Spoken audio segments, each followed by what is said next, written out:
Assalamualaikum warahmatullahi wabarakatuh.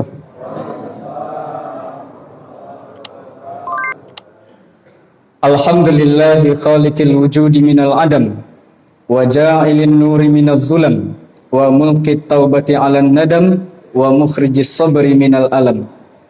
Nashkuruhu 'alal masaibi kama nashkuruhu 'alan ni'am. Hujan jamaah. Alhamdulillah. Allahumma sayyiban nafi'an. Salatan wa salaman ala khairil anam sayyidina Muhammadin sallallahu alaihi wasallam alladzi basyara bihi Isa bin Maryam wa da'a li bi'satihi Ibrahim alaihi salam hina kana yarfa'u qawa'ida baitillahil muharram. Asyhadu an la ilaha illallah wa asyhadu anna sayyidana Muhammadan abduhu wa rasuluhu la nabiyya ba'dah. Allahumma salli wa sallim wa zid wa barik ala sayyidina Muhammad wa ala ali sayyidina Muhammad wa man tabi'ahum bi ihsanin ila yaumiddin amma ba'd. Syukur alhamdulillah dapat kita berkumpul di rumah Allah ini, Masjid Darul Jannah Keramat Apeh.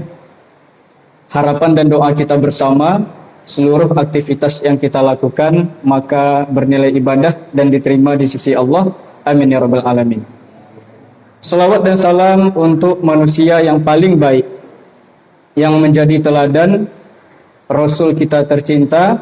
Berharap kita dapat berjumpa dengan beliau, entahkah anugerah itu berlaku dalam kehidupan dunia atau akhirat.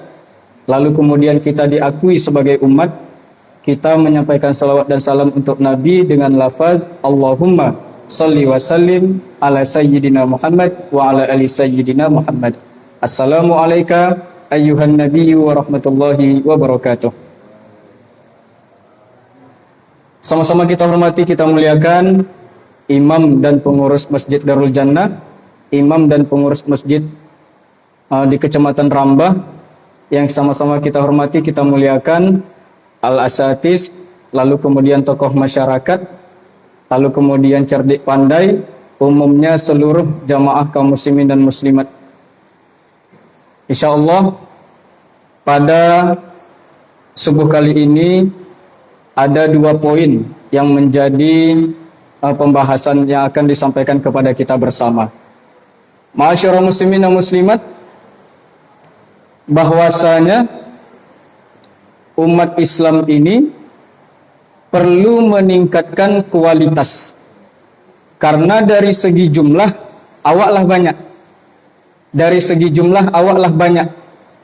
Tapi kemudian ketika terjadi fenomena, maka umat Islam ini seakan tidak wujud. Nabi menyampaikan akan datang suatu masa dan zaman, maka kemudian umat Islam ini seperti makanan yang diperebutkan oleh orang ramai. Lalu di kesempatan riwayat lain disampaikan oleh Nabi, misla zabadil bahr, kondisi kaum muslimin seperti buih di lautan. Maka sahabat terheran, wahai Nabi, apakah kemudian kondisi umat Islam saat itu awak secara jumlah sedikit, secara populasi awak sedikit? Tidak, kata Nabi. Lalu kemudian kalian ketika itu banyak. Bal antum kasirun, kalian banyak. Yang menjadi poin adalah dari segi kualitas. Maka awak sadari PR kita bersama, seluruh awak sadar dan sepakat dan setuju, dari segi Al-Quran pun masih banyak yang harus dibenahi. Contoh, membaca Al-Quran dengan tajwid, itu harus disadari PR sebagai umat. Jangankan untuk kemudian menghafal, ataupun selanjutnya mengamalkan, ataupun kemudian mensyiarkan apa yang disampaikan Allah dalam Al-Quran itu, untuk segi membaca saja, maka itu menjadi perhatian kepada kita bersama. Tapi sekali lagi, pepatah orang tua kita benarlah apa yang disampaikan, ada kemauan, ada jalan. Jadi kalau sadar dalam segi bacaan ini masih kurang, banyak sebetulnya tersebar tentang materi ataupun pembahasan tajwid ini. Masyaallah muslimin dan muslimat, maka Allah, awak bahas dulu tentang kata-kata Allah ini. Dulu pertama kali selesai dari kuliah, kami diundang GSSB di Masjid Al-Hikmah Pasir Putih. Di situ kami menyampaikan menyebut nama Allah atau nama pencipta kita. Jangan sampai kemudian usia awak 30 tahun, usia awak 40 tahun, usia awak 50-an tahun atau 60-an tahun menyebut nama pencipta saja awak masih perlu untuk dikoreksi. Karena betapa banyak itu yang dijadikan celah untuk mengatakan awak itu masih kurang ilmunya bagi kelompok-kelompok yang lain. Contoh dalam penyebutan Allah, maka penyebutan Allah itu hamzah di atas baris atas fathah itu disebut dengan A, bukan O. Siapapun ulama ataupun masyarakat muslim di seluruh dunia pasti sepakat penyebutan yang tepat itu adalah Allah, bukan O. Karena tak mungkin hamzah di atas O, itu tidak. Barangkali kesalahan itu disebabkan karena bertemu dengan lam tebal pada lafzul jalalah yang disebut dengan hukum tafkhim atau tebal. Maka penyebutannya Allah. Apa guna ilmu ini? Jangan sekedar teori, maka sebetulnya aktivitas ibadah yang awak lakukan banyak melibatkan kata-kata ini. Contoh, takbir dalam setiap gerakan solat itu menggunakan Allahu Akbar. Takbir yang pertama, takbiratul ihram. Takbir selanjutnya namanya takbir intikal, takbir perpindahan. Maka takbir perpindahan dari berdiri ke ruku, lalu kemudian dari gerakan sujud ke duduk di antara dua sujud, itu namanya bukan takbiratul ihram, namanya takbir intikal. Apa namanya jamaah? Intikal. Apa namanya? Kami tak sedang berbicara dengan diri sendiri, ilmu ini untuk kita bersama. Takbir perpindahan, maka itu menggunakan Allahu Akbar. Allah. Coba baca sama-sama. Allah. Allah. Allahu Akbar. Contoh lain, satu dalam kegiatan solat. Contoh lain dalam kegiatan azan. Maka azan juga menggunakan redaksi yang sama. Allahu Akbar. Allahu Akbar. Jangan kemudian ketika kita diamanahkan sebagai muadzin ataupun sebagai imam, bacaan itu terluputkan dan tidak menjadi perhatian kita, sehingga kemudian barangkali masjid awak berada di tepi jalan. Datang warga lain dari kecamatan atau dari kabupaten atau dari provinsi lain, sehingga kemudian terdengar oleh mereka seakan keilmuan umat Islam di daerah kita ini itu tidak dibenahi. Maka itu terutama yang perlu untuk kiranya untuk kita tingkatkan. Masyarul muslimin dan muslimat, dalam syariat ini Allah mengajarkan kepada awak untuk yang pertama perlu ditingkatkan. Ada dua pembahasan pada subuh kali ini. Yang pertama, meningkatkan kecerdasan. Apa jamaah? Meningkatkan kecerdasan. Yang pertama, dalam kajian keagamaan, tidak seluruh umat, tidak seluruh orang diizinkan untuk menyampaikan hukum-hukum Islam. Contoh, dalam Al-Quran banyak terjadi fenomena di masyarakat yang kami dengar. Awak duduk di kedai kopi dengan apa-apa, ibu-ibu atau segala macam, atau berjumpa di pasar, makulai orang yang menuduh. Menuduh itu awak kenal istilahnya dengan fitnah. Ketika orang menuduh orang lain, maka dibacakanlah ayat Al-Quran. Barangkali ini pernah kami sampaikan di kesempatan yang lain, sengaja diulang untuk kita mengulang kaji atau menambah pemahaman bagi yang belum tahu. Maka ketika awak dengar orang lain menuduh atau memfitnah, awak bacakan satu ayat Al-Quran, wal fitnatu asyaddu minal qatl. Di ayat yang lain, wal fitnatu akbaru minal qatl. Kedua-duanya sama-sama di surat Al-Baqarah. ayat 191 dan di ayat 217. Masyaallah muslimin dan muslimat, akhir-akhir ini ulama banyak mendidik awak dengan satu kalimat, terjemahan Al-Quran bukan Al-Quran. Kami ulangi, terjemahan Al-Quran bukanlah Al-Quran. Karena terjemahan Al-Quran misalkan dalam bahasa Indonesia yang menjadi terjemahan itu bukanlah Al-Quran. Sehingga dengan terjemahan itu tidak cukup untuk menjadi modal menyampaikan ke orang lain. Contoh, wal fitnatu asyaddu minal qatl. Fitnah itu lebih kejam dari pembunuhan. Banyak itu lah itu donga awak itu disampaikan oleh masyarakat.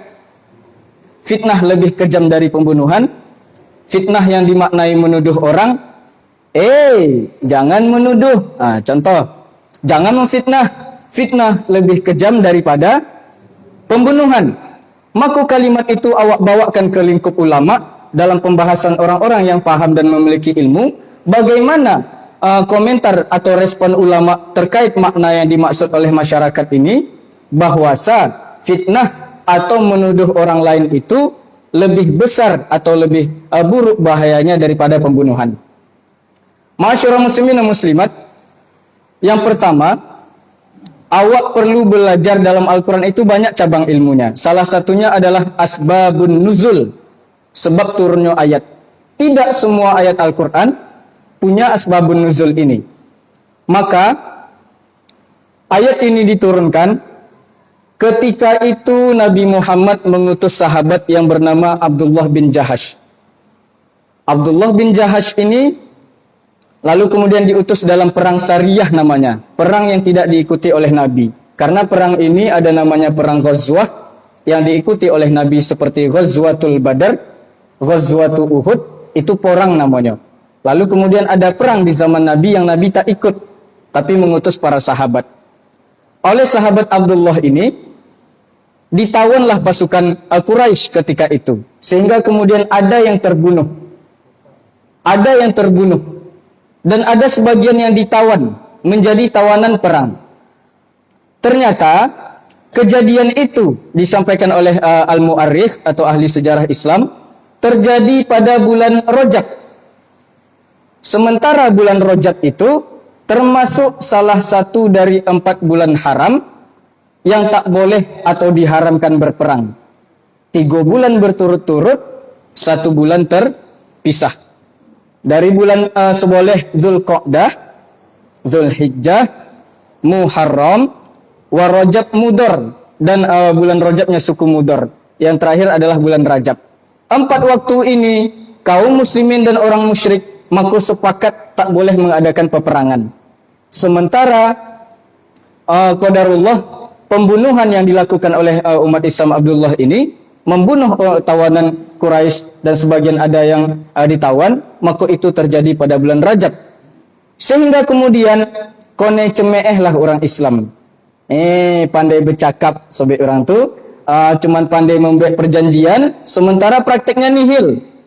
Dihinalah kaum muslimin, ya'tabul muslimin, mereka mencaci dan menghina orang Islam. Mengapa kalian demikian? Wahai Muhammad, barangkali kalimatnya disampaikan, engkau menyampaikan itu kepada umat, tapi umatmu membunuh di bulan haram. Oleh Allah, dibelalah kaum muslimin ini. Jangan kemudian seakan-akan kasusnya adalah difokuskan kasusnya orang Islam itu membunuh pada bulan haram. Sementara sebelum-sebelum itu harus dikaji. Bukan Islam yang memulai duluan. Orang-orang musyrik yang berada atau orang kafir yang berada di Mekah ketika itu, mereka mengusir kaum muslimin, mereka melakukan tindakan ancaman dan segala macam, baik itu dari segi mental ataupun tindakan nyata. Maka kemudian Allah membela kaum muslimin, diturunkanlah ayat iko. Wal fitnatu, fitnah yang dimaksud oleh al-mufassirun, ahli-ahli tafsir, yang pertama adalah al-kufru, kekafiran. Jadi makna fitnah dalam ayat itu bukan menuduh orang, tetapi wal fitnatu, kata ahli tafsir, wal fitnatu seperti yang disampaikan oleh sahabat Ibnu Abbas, Wal fitnatu, fitnah yang dimaksud adalah al-kufru, kekafiran. Oleh karena itu ayat tadi dimaknai wal fitnatu akbaru minal qatl. Wal fitnatu asyaddu minal qatl. Kekafiran itu lebih besar dan lebih parah bahayanya daripada pembunuhan. Kafir lebih parah daripada pembunuhan. Itu baru selesai dan baru cocok maknanya. Dalil yang lain, Nabi dalam hadis pernah ditanya, Su'ila Rasulullah sallallahu alaihi wasallam. Suatu masa, suatu ketika pernahlah ditanya kepada Nabi, Ayyu dzanbin akbar ya Rasulullah? Dosa apa kira-kira yang paling besar wahai Nabi? Maka kemudian Nabi menjawab, al-kufru, kekafiran nomor 1. Jadi kalau dibuat peringkat masalah dosa ini, dikumpulkan seluruh dosa, Allah yang paling tahu, lalu kemudian Nabi yang paling tahu terhadap dosa-dosa apa saja jenisnya, memfitnah, menuduh, berzina, korupsi, kemudian menyontek dan segala macam, atau mencuri dan segala macam, maka dibuat rank atau peringkat. Nabi menjawab, peringkat paling atas yang paling bahaya adalah al-kufru, kekafiran yang paling parah. Summa ayyu, lalu ditanya lagi, setelah kekafiran apa wahai Nabi? Maka Nabi menjawab, anta qatula waladaka khasyatal imlaq. Engkau bunuh anakmu karena takut dengan kemiskinan. Takutnya miskin karena anaknya banyak, maka dibunuhlah, dan itu terjadi di tengah masyarakat. Walaupun barangkali tidak dalam masa ini, karena mustahil redaksi yang disebutkan Nabi itu tak ada wujud nyatanya, itu mustahil. Maka itu terjadi setelah kekafiran, anta ja'ala lillahi niddan, engkau jadikan kepada Allah sekutu, wa huwa khalaqak, sementara Allah telah menciptakan kalian. Ada yang menyembah selain Allah, maka itu lebih parah. Di bawahnya, maka itu adalah membunuh. Artinya Nabi menegaskan, karena salah satu fungsi dari kehadiran Nabi adalah menjelaskan makna atau menguatkan makna yang ada dalam Al-Quran. Artinya, betullah fitnah yang dimaksud bukan fitnah menuduh orang lain yang lebih parah daripada dosa membunuh. Masyarakat muslimin dan muslimat, misalkan awak panggil orang itu yang mengatakan fitnah menuduh orang lebih besar daripada pembunuhan. Awak panggil inyo misalkan, awak ajak diskusi. Wahai fulan, wahai saudara kami dalam se-Islam, engkau mengatakan fitnah menuduh orang lebih besar daripada pembunuhan. Awak buat sebuah tamsil atau analogi atau permisalan. Misalkan engkau datang, maka kami menawarkan kepadamu, apakah pilihan yang engkau pilih? Kami bunuh anakmu atau kami fitnah anakmu? Kira-kira sebagai ayah yang normal, apa jawaban awak? Lai orang datang, awak mengatakan fitnah menuduh orang itu lebih bahaya daripada pembunuhan. Lalu kemudian awak panggil orang itu. Barangkali ini tak akan awak laksanakan hanya sebagai imajinasi saja. Maka kemudian jika ditanyakan, kami tawarkan dua opsi kepadamu, kami bunuhkah anakmu atau kami fitnah anakmu? Ayah yang normal apa kira-kira jawabannya? Tentu awak sepakat yang dipilih adalah fitnah. Artinya pada kenyataannya fil waqi', dalam realitanya tidak pun fitnah ini lebih besar daripada membunuh. Artinya masyarakat muslimin dan muslimat, satu contoh ini sebagai perwakilan bahwasanya di dalam Al-Quran, terutama yang berkaitan dengan hukum, perlu awak untuk mengkaji dan mengambil ayat-ayat itu untuk disampaikan kepada orang lain. Karena ketika mengutip ayat Al-Quran dibawa ke dalam konteks atau pembahasan yang tidak sesuai maknanya, maka kemudian di situ akan terdapat kesalahan. Maka ulama menjaga awak, cara kepada kaum muslimin adalah bertanya kepada guru, jangan kemudian ayat itu disampaikan lagi kepada masyarakat. Maka seluruh jamaah kaum muslimin dan muslimat yang hadir, merupakan perpanjang tangan dari apa yang kami sampaikan. Dakwah ini mesti disebarkan. Nabi sebutkan liyablughasy syahida minkumul ghaib. Orang yang hadir sampaikan kepada yang tak hadir. Maka ilmu dakwah ini bukan satu orang saja. Seluruh awak mesti untuk menyampaikan sesuai kapasitasnya masing-masing. Maka tak ingin lagi awak dengarkan di masyarakat awak, anak awak, keluarga yang berada di rumah kita, maka disampaikan tentang ilmu Al-Quran ataupun kajian keislaman. Karena ma'asyiral muslimin dan muslimat, tugas seorang ayah tidak hanya memberikan nafkah harta. Memberikan nafkah ilmu agama itu pun termasuk kewajiban. Maka barangkali ini PR kedua, agar awak didiklah keluarga awak dengan ilmu agama. Nah, itu barangkali sebagai pembahasan dapat awak satu. Kira-kira menengok waktu yang tersedia, apakah dilanjutkan atau lagamanu jamaah?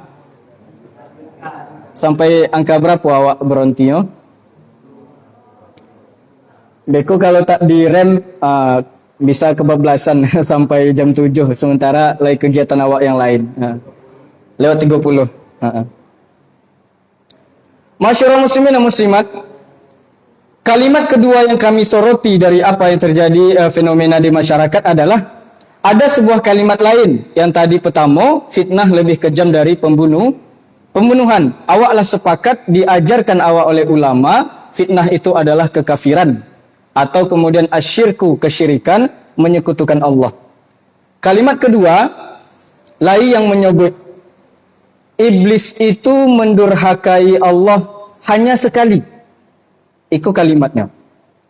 Ketika kemudian aba ayyasjuda li Adam, abai, enggan untuk diperintahkan sujud kepada Nabi Adam.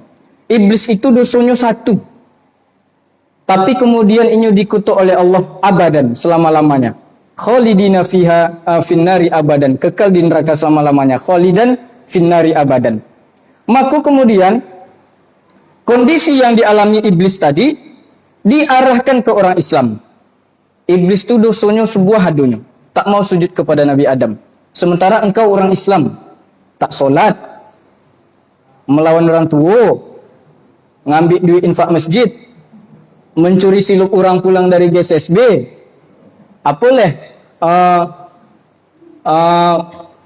begunjang dan segala macam. Maka kondisi iblis tadi dilarikannya ke yang dialami oleh kaum muslimin, sehingga kemudian muncul pertanyaan baru. Maka masih cocokkah merasa awak akan masuk surga?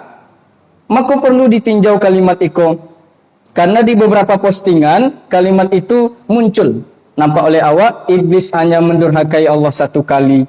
Kemudian engkau tidak solat, engkau kemudian melakukan dosa besar, dan masih berharap masuk surga. Maka insyaAllah akan kami nukilkan pendapat para ulama, tidak dengan menyampaikan pendapat kami pribadi, karena itu lebih selamat. Fahuwa aslam, lebih selamat dengan menukilkan apa yang disampaikan oleh para ulama.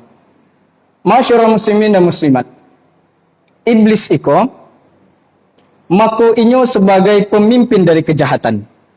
Apa namanya? Pemimpin dari kejahatan. Dalam sebuah hadis Nabi, hadis itu masyhur, banyak awak yang hafal. Man sanna fil Islam, siapa yang melakukan suatu perbuatan dalam Islam, sunnatan sayyi'atan, perbuatannya adalah perbuatan buruk, falahu wizruha, maka untuknya ada dosa dan beban. Falahu wizruha wa wizru man amila biha ila yaumil qiyamah, dan dosa orang yang meniru sampai hari kiamat. Siapa yang mencontohkan perbuatan buruk ditiru oleh orang lain, maka orang-orang yang meniru tadi dilimpahkan sebagian atau bagian dari dosanya kepada orang yang mencontohkan. Maka awak jangan orang yang memberikan ide dan usulan buruk. Contoh, anak sekolah asal bercakap, setiap ujung cakapnya itu dibuat dengan bahasa Becaruy. Oh, Pak Jaiko, Becaruy. Koni tekek kepala kocik, Becaruy. Ditiru oleh orang lain. Maka, awak yang mencontohkan satu misalkan di kelas, lain yang viral-viral di sosial media, yang buruk, dengan gerakan simbol tangan yang menunjukkan iblis, contoh pakai giko, lalu kemudian tarian-tarian minta THR yang banyak kemudian tasyabbuh, maka umat awak iko terlalu mudah untuk meniru. Bahasa yang disebutkan ulama adalah latah. Lai yang viral sukocik, maka kami pun onak merekam video itu dengan diri sendiri. Dibuatlah gerakan-gerakan tangan dan segala macam, na'udzubillah, atau kemudian jari tengah, na'udzubillah, bukan untuk dicontohkan ataupun diamalkan. Dibawa ke kelas. Beko di kelas, lai yang peniru. Barangkali le 3 orang atau 4 orang. Dari 1 ke 4. Yang 4 iko, kawannya banyak. Disampaikannya beko inyo pulang ke rumah, pas dengan kawan-kawan warga sekitar, disampaikannya ke orang lain, dari 4 menjadi 10. Dari 10 menyebarlah di pasieko kemudian ratusan orang. Maka Nabi mengancam awak agar hati-hati dalam bertindak berbuat buruk. Jangan awak sebagai orang pelopor atau yang mencontohkan perbuatan buruk. Sebab Nabi menyebutkan falahu wizruha, orang itu dapat jatah dosa, wa wizru man amila biha, dan dosa orang yang meniru perbuatannya. Maka jangan terkejut. Awak tak tahu nanti di padang mahsyar, di yaumul hisab, hari perhitungan, awak merasa diri aman. Sementara pernah suatu ketika diputar video, ditunjukkan bukti oleh Allah bahwasanya pernah awak melakukan dan mengajak orang lain berbuat buruk, dan itu ditiru oleh orang ramai. Diposting di sosial media, maka heran, kok banyak berkurang, kok minus pahala awakku. Misalkan defisit anggaran pahala maksudnya. Maka artinya kemudian heran, sementara ditelisik dan diselidiki, pernah kita mencontohkan dan kemudian itu ditiru oleh orang lain dalam perbuatan buruk. Itu manusia biasa. Sementara iblis, maka inyo adalah pelopor kejahatan itu. Barangkali kami sampaikan kepada kita satu hadis Nabi SAW, bahwasanya iblis iko memberikan ide untuk keburukan itu disebarkan di seluruh penjuru negeri. Masyarul muslimin dan muslimat, dalam hadis Nabi disebutkan inna iblisa, bahwasanya iblis itu satu, kana minal jin, dia dari golongan jin. Maka jin-jin yang lain itu bisa mati barangkali umurnya dalam kondisi usia yang panjang. Tapi iblis itu satu. Kana minal jinni fafasaqa an amri rabbih. Jin itu yang iblis itu adalah berasal dari golongan jin, inyo yang kekal sampai hari kiamat, sementara yang lain tidak. Inna iblisa yad'u arsyahu 'alal ma'. Bahwasa iblis meletakkan singgasana kekuasaannya 'alal ma', di atas air. Ini barangkali mencontoh apa yang berlaku kepada Allah. Wa kana arsyuhu 'alal ma'. Lalu kemudian makna ini ditakwil oleh para ulama dalam akidah Ahlussunnah wal Jamaah. Summa yab'atsu sarayahu. Lantas setelah itu iblis mengutus bala tentaranya. Dikirim berpencar bala tentaranya tadi. Dipanggil pembesar dan anak buah, lalu kemudian diutus ba'asa. Fa'adnahum minhu manzilatan. Yang paling dokek posisinya dengan iblis, a'zamuhum fitnatan, yang paling banyak menimbulkan fitnah atau bencana. Siapa makhluk atau jin yang paling bisa membuat kerusuhan dan kehancuran dalam skala yang lebih besar, skala massal dan masif, maka inyo yang paling dekat dengan iblis. Inyo memerintahkan dan mengutus, berpencarlah kalian, rusak rumah tangga orang itu. Buatlah virus yang bisa diracik, disebarkan ke manusia. Atau kemudian buatlah kementerian itu ataupun pejabat-pejabat itu untuk korupsi, sehingga kemudian efek buruknya berdampak ke ekonomi masyarakat yang lebih banyak. Targetkan orang-orang itu yang punya kebijakan, yang punya pengaruh besar, incar mereka. Maka dampaknya akan lebih buruk. Jin yang hanya bisa merusak rumah tangga, corai gara-gara hasutan iblis namanya, setan apa namanya kalau dalam rumah tangga? Dasim. Dasim itu profesional dalam urusan rumah tangga, merusak ketentraman rumah tangga. Maka Yang sekedar merusak rumah tangga, itu ibarat dalam rumah, inyo duduk di halaman. Tak masuk dalam lingkaran dekat atau tangan kanan iblis. Yang paling besar memberikan dampak buruk, maka itulah adnahum minhu manzilatan, yang paling dekat posisinya dengan iblis. Lalu kemudian awak menjadi tahu bahwasanya iblis itu tak sekedar tak mau sujud kepada Nabi Adam. Inyo pun mengancam Allah. Qala ara'aitaka hadzal ladzi karramta alai? Allah, ikukah yang engkau muliakan terhadap diriku? Inyo nunjuk Adam. Ara'aitaka hadzal ladzi karramta alayya? Inikah yang engkau muliakan atas diriku? Qala ara'aitaka hadzal ladzi karramta alayya? La in akhartani ila yaumil qiyamah. Kalau Allah engkau berikan aku penangguhan waktu ila yaumil qiyamah, sampai kepada hari kiamat, la ahtanikanna dzurriyyatahu, maka inyo berambisi dan punya misi akan aku sesatkan keturunan orang ini, illa qalila, kecuali sedikit yang tak bisa tersentuh. Artinya setan iblis ini dalam setiap waktu maka inyo memberikan permusuhan dan mengancam Allah. Maka inyo tak sujud kepada Nabi Adam saja. Allah sampaikan di ayat lain, ma mana'aka, apa motif yang mencegah engkau ini wahai iblis? Antas juda id amartuk, untuk sujud kepada Adam. Id amartuk, perintah itu datang dari aku, kata Allah. Maka iblis ini melawan Allah. Bukan diarahkan sekedar tak mau sujud kepada Nabi Adam. Ma mana'aka, apa yang menghalangi mencegah engkau? Antas juda id amartuk, untuk sujud ketika perintah itu datang dari aku, atasan engkau. Artinya jangan dimunculkan kalimat itu, awak mesti larikan ke dalam pembahasan agama bahwasanya iblis hanya menolak sujud kepada Nabi Adam satu kali, lalu diarahkan awak yang tak solat. Memang tak solat itu salah, bukan berarti awak bela dan segala macam. Perbuatan-perbuatan lain itu salah, ikhtilat itu salah, bercampur itu salah, tak ada kita yang setuju.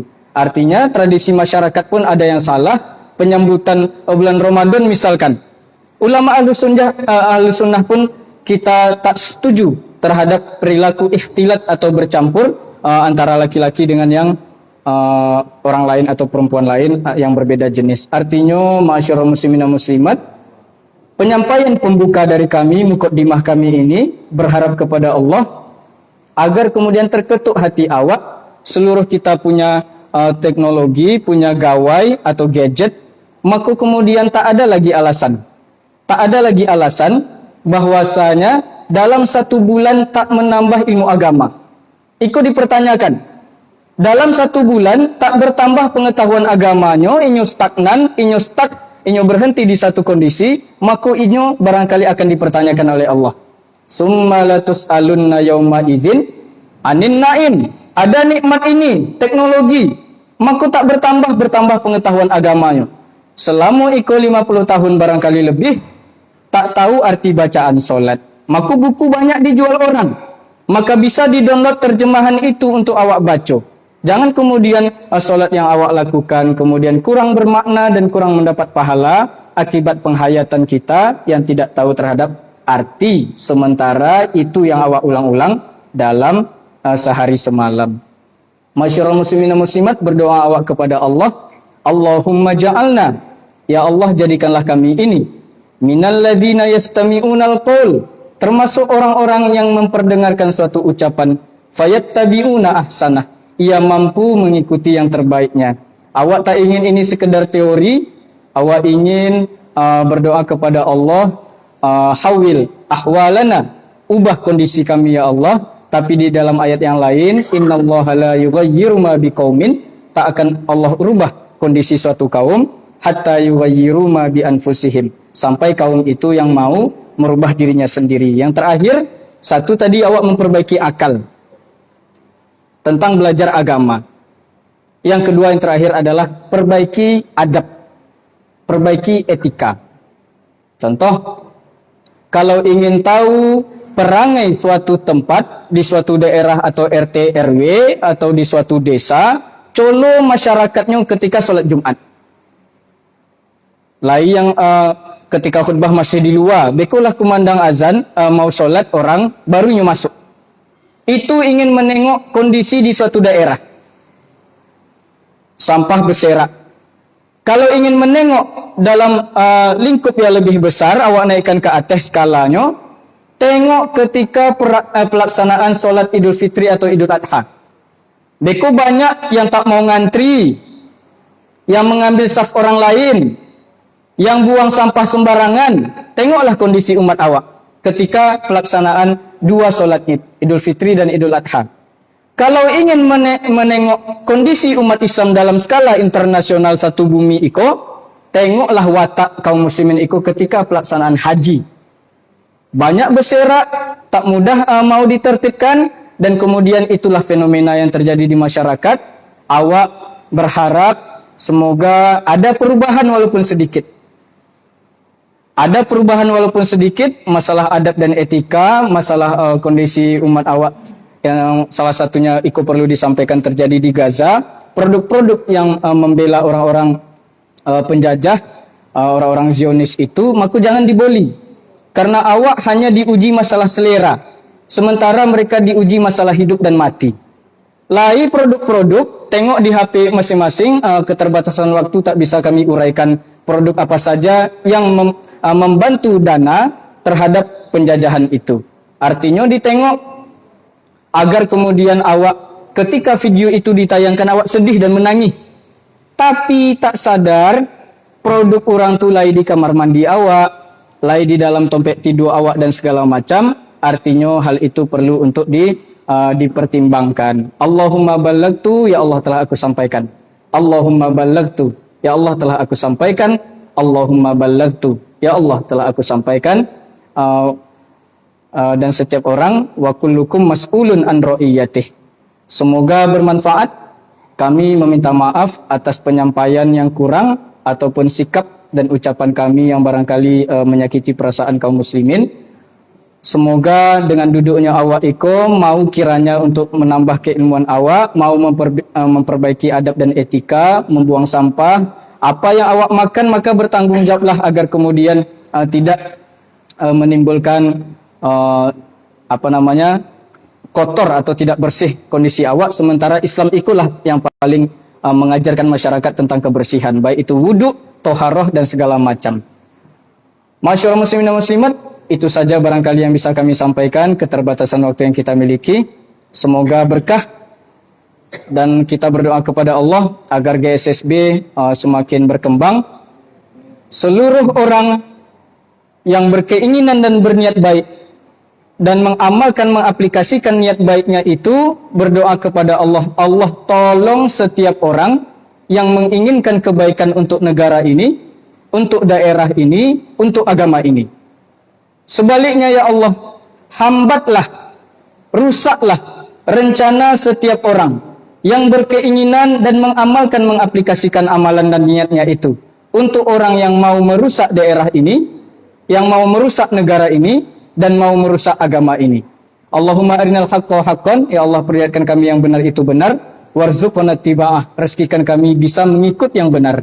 Wa arinal batila batilan, perlihatkan kepada kami perbuatan salah itu memanglah salah. Warzuqna jitinabah, saat kami banyak tahu ya Allah, rezekikan hati kami bisa meninggalkan perbuatan yang salah. Demikian saja kita tutup dengan doa kafaratul majlis. Alhamdulillahirabbil alamin, subhanakallahumma wa bihamdika asyhadu an la ilaha illa anta astaghfiruka wa atubu ilaik. Assalamualaikum warahmatullahi wabarakatuh.